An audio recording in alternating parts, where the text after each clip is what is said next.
Tuesday evening, and we could hear a pin drop if anyone was around to drop a pin or hear it drop. Peace and quiet once reigned here, unchallenged, for the dominant mood at the 3-acre campus of Tinney Chapel United Methodist, the quintessential country church. But after all, it is Tuesday evening. What is there to do at church at such a time? When our pastor, Reverend Sue Gross, asked that question, God answered her, and eventually all of us, loud and clear. Hi, my name is Sue Gross, and I'm the pastor at Tinney Chapel United Methodist Church. Funny thing happened on my way home from district meeting, and that was that as I was driving up the road, I saw a church marquee written in Spanish. And I felt a tugging from God to start a Protestant Hispanic worship service in Winsboro. So I started learning to speak Spanish and was on my way to doing that when a couple from Winsboro came to talk to me and told me that what they really needed was to learn to speak English. So from that was born the ESL classes at Tinney Chapel United Methodist Church.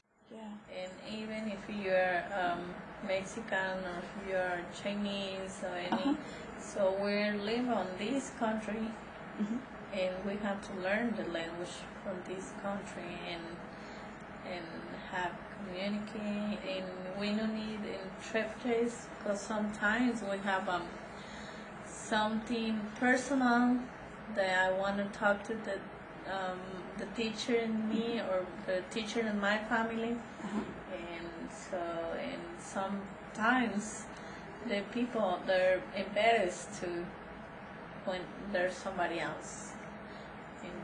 Like an interpreter?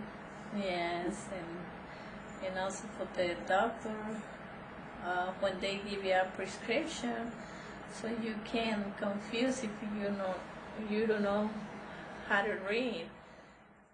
So, if I'm remembering right, when we first went to the training, and a lot of us don't know Spanish, but they told us an example of ONCE, the word ONCE, and in this country that means one time. If you don't know English, what does ONCE mean? There's on Spanish, that means it's 11 times, so the people can to 11 pills they can be died. So that's why it's very important. Or when you buy in a car and you don't know how to read them all papers they give it to you, you think you stand by the car, but some dealers or some seller, they don't tell you exactly. They give you the papers and you have to read, and you think you buy it, but you're rented like a there's no for sale, that's for lease.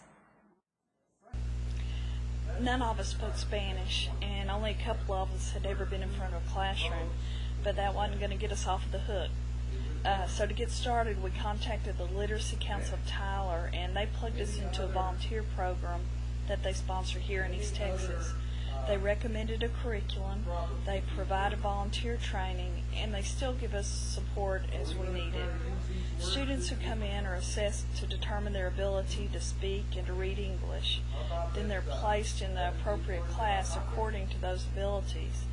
As they master that level that they're in, they can then move up to the next level, and the pattern continues. If your church is looking for an outreach program for your community, ESL is the perfect one, because there are opportunities for teaching, obviously, but also to minister to children, and also our program has a ministry of feeding our friends. The first time I approached the ESL, I approached it with apprehension. But after the first time, I became committed, and I would not miss it for anything. I have found new friends in the Hispanic community, and I would recommend it highly to anyone as a worthwhile ministry in the church, which is so needed and appreciated by those that participate.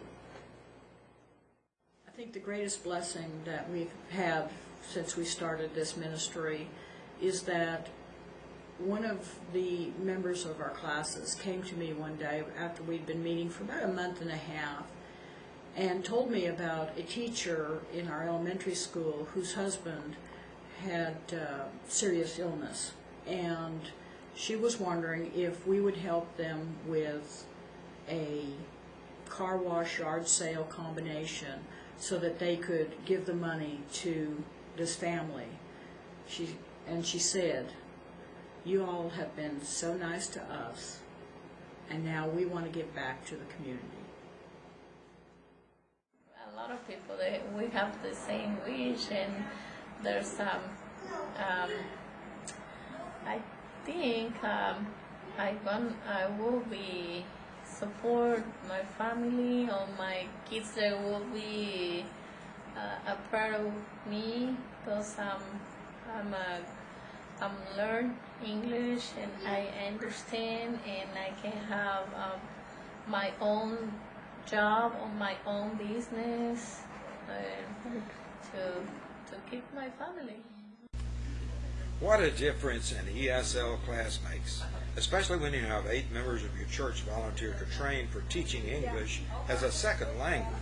3 others volunteer for kitchen duty in our 8,000 square foot Family Life Center, the only building we have big enough to surround Pastor Sue's dream, yet 3 more to volunteer for child supervision duty with the children of Hispanic adults motivated to learn English as a second language. Bottom line, all that earlier peace and quiet is a thing of the pre-ESL past.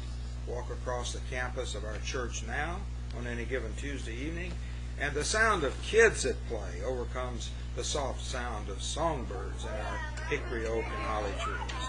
Now we have peace of an entirely different sort. The peace of the Lord, the kind of peace Jesus promised. What was missing before? Pastor Sue Gross has a phrase for it. The peace that passes all understanding. Your church can have it too. Just answer God's call to reach out and teach someone. Teach them something you already know very well. Your own language, English.